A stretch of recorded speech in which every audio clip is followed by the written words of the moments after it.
आणि त्यानंतर वळणार आहोत आपण पुढच्या महत्त्वाच्या बातमीकडे। सोलापुरामध्ये राष्ट्रवादी शरद पवार गट आक्रमक झालेला आहे। पक्ष आणि चिन्ह अजित पवार गटाला देण्याचा निर्णय झाल्यानंतर सोलापुरामध्ये शरद पवार गटाचे कार्यकर्ते रस्त्यावर उतरलेले आहेत। सोलापुरातील 4 हुतात्मा चौकामध्ये शरद पवार गटाकडून ही निदर्शनं केली जात आहेत। यावेळी निवडणूक आयोग आणि शासनाच्या विरोधामध्ये घोषणाबाजी करण्यात आली। या कार्यकर्त्यांशी संवाद साधलाय आमच्या प्रतिनिधींनी।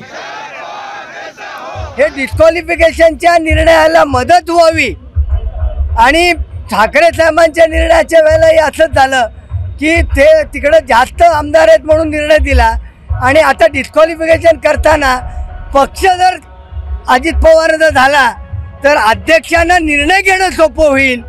हे सगळं त्यांची जे आहे ना सगळे बनवाबनवी आहे।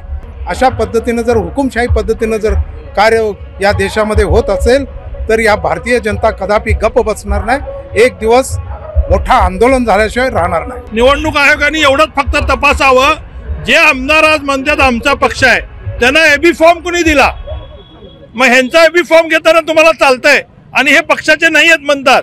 मग एवढं जर निवडणूक आयोगाला समजत नाही त्या अर्थी निवडणूक आयोग कुठल्या डायरेक्शन खाली कुणाच्या प्रेशर खाली काम करताय निश्चित लक्षात येते। एबीपी माझा, उघडा डोळे बघा नीट।